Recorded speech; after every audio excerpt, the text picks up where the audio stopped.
Alright guys, we're gonna tell spooky, scary stories in the dark. Let's get it. Hello guys, welcome back to the channel. Oh my god, I'm so happy. I'll film one. It's going. Okay. Hey guys, we originally had a different video actually planned, an exploring video to do, but it definitely didn't go as planned. We're phoning a friend. Dude, oh my god, we've been shot down or something. This fucking bitch. Look. Oh, you dumb bitch. Dilemma. Crack ass energy. Okay. There's an abandoned oh, I can't say it. I thought there's an a sane.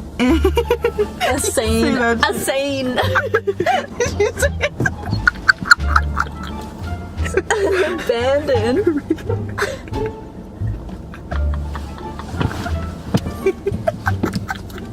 There's an insane. God, why do we look so white? Okay, wait, I need to get myself together. There is an abandoned. Dude, hang on, let me call.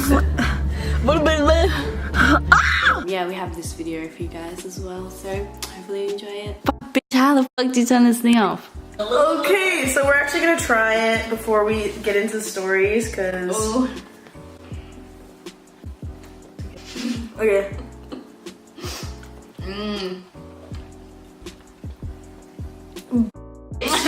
It's so good.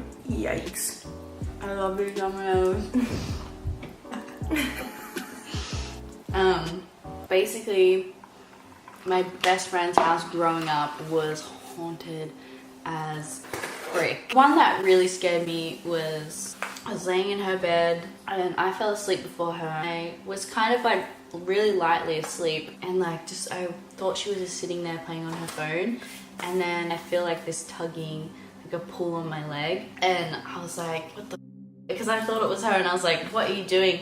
And I sat up like straight away because I was like, what? And then when I sat up, the room was dark and she was dead asleep. Like, so something like fully like grabbed, and it was a small hand, like small hands like grabbed and pulled my leg. What's worse than a rapist?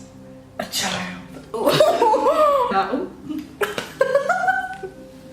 And The first time I actually really saw a ghost was at her house as well, and I was sitting kind of on her lounge, and they had like a sunroom to like this here, and then they had the kitchen over there, and I was just sitting there waiting for her on my iPad Touch, playing my iPad Touch. Yeah, she rich. But that's shmoney, I guess. No. Wife her real quick. Anyway, and I just see this person like in the sunroom, and I just assumed that it was her dad. I like glanced over more, and I was like, why is her dad wearing a suit?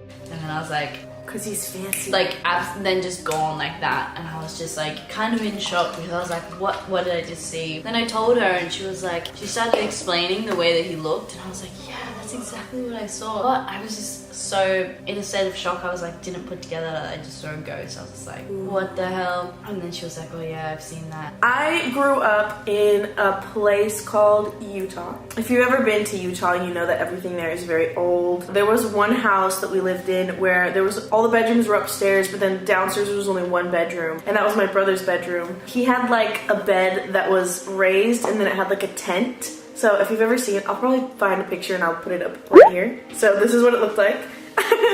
He was the only one downstairs, and he could not sleep in that room because underneath his bed he would hear growling, there'd be scratches. It was like literally demonic, and he could not spend a single night in that room. So he ended up switching rooms with my older sister. I remember like she had locked me out of her room one time, and I must have been like 7 years old or something, and I was like banging on her door to let me in because I knew how scary it was down there. She wouldn't let me in, and all of a sudden I felt like someone like grabbed my shoulder. Like it was like a full-on hand grabbed my shoulder, and I thought it was like my mom or something because I was being so loud, like telling her to let me in the room. And I turned around and I was the only one in the hallway, and it freaked me out so much, and I ran upstairs and I never ever went down there again. Fast forward to like a few times I stayed there later. I went back in her room to get my iPod Touch. It was on the bed. She had like fairy lights, and it was closer than the light switch. It's like bent down to turn the fairy lights on, and like right just like in front of my face was just like just breathing, like, and I felt it like a hot breath on my face. Like,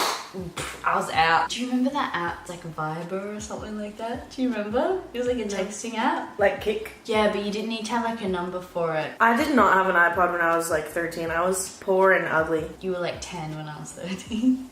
I was poor and ugly. I stand by my statement. I had I had like a red flip phone. Didn't have any texting on it. I wasn't allowed to text. My parents didn't put that feature on it. And then they got the Blackberries that slide up. You know those phones that slide up? Oh, going back to the story. I was texting her on that app. It was basically like Messenger, basically. I put my iPod down and I had it like just sitting there. And Sika was like, oh, do you want some juice? I was like, yes, please. And I walked over and got some.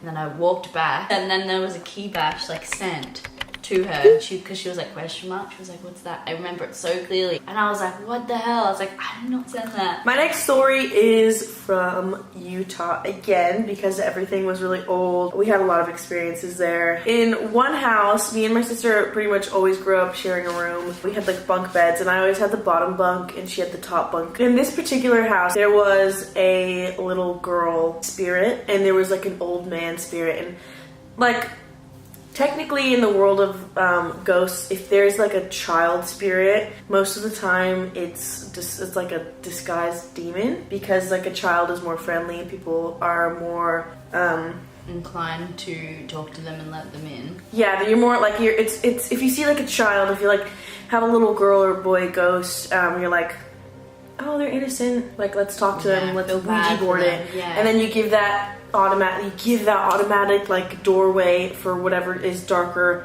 behind it to come through and like terrorize your house, basically, if you believe in spirit. Yeah, so there was a little ghost girl and she was obviously demonic. Like it was, oh man, there was like one time where I was in a deep sleep and my sister woke up and she, like, our door was open, like it was cracked open and there was like this girl sitting on top of the door. Like it was just, my sister said she had like glowing green eyes and she was staring at her in the bed. Yeah, and she's just sitting there like in the middle of the night. My sister just woke up, like sleep paralysis probably. And just staring at her. Yeah, Oh my god, I her. would kill myself. Dude. On my way. Ready to join Suicide Pact. Yeah, one brings up. Yeah, and my grandma used to make, I think she's done making them, but she used to have like a big passion of making porcelain dolls. That's terrifying. I know, her house was like just full of all these realistic porcelain dolls. They were everywhere and she like loved making clowns also. She had a clown room and she'd make these dolls and she'd give them to us as gifts. She's probably gonna watch this video. We love them. They're beautiful. They're just a little bit scary. I love you, Grandma. Sorry. But my sister, again, it's something that happened to her. She used to have two of them at the end of her bed and they have like really realistic eyes. So when they're like, when you're trying to go to sleep, like that is scary. So she like would face them downwards so that she didn't have to like look at them or they weren't looking at her. You know what I mean? Yeah. And there was like one night where she faced them down, so they were laying down and not looking at her. And they like when she woke up, they were both turned and sat up, like looking directly at her. Not. Oh my god, it was like, oh! And I had to sleep under that too. Still have like a fear of like things grabbing you from under the bed or like. Ooh. Yeah, imagine you're on the bottom bunk laying there.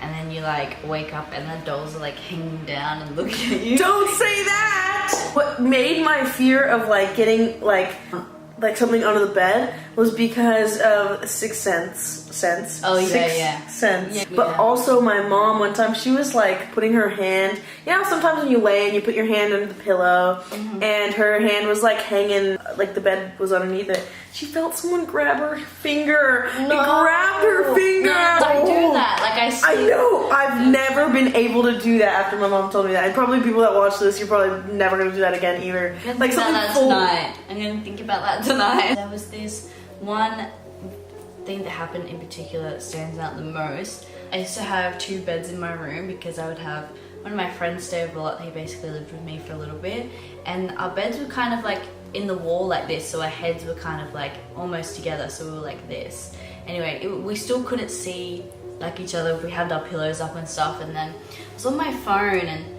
I heard like a whisper in my ear, and I thought it was Dylan like leant over and said something to me. Then I turned around and I was like, what? And he was like on his phone. He's like, I didn't say anything. But yeah, we were laying there and we were just talking, and then all of a sudden I was just I was almost drifting off to sleep, and I could see like outside of my room, like it was like this face, but it was like a mask. The thing that it reminds me of is like, do you know the monster emoji? That's what it looked like.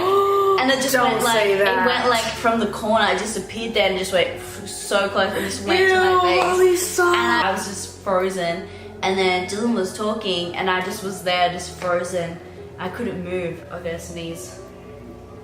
Come out. Now it's gone. Alright, anyway, so that was the scariest thing that's probably ever happened to me ever. Scary stories. What was Tell the drip story. What was your version of the drip story? I remember hearing it in like grade 6. Oh my god! In grade 6? No, I was really scared of grade 6. Got bullied in grade 6. My version was my version. The dog or something is like dripping. Like kill the dog and it's like dripping or something. That's I don't really remember. My version was like basically the kids were home alone. Basically, that was a story. Oh my god, dude! Whoa, I'm turning.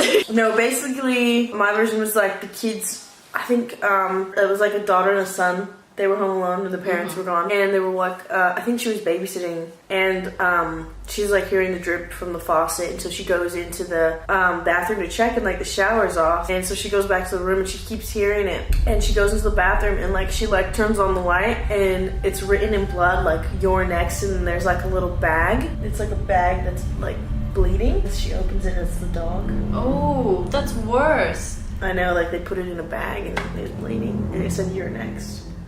Something like that.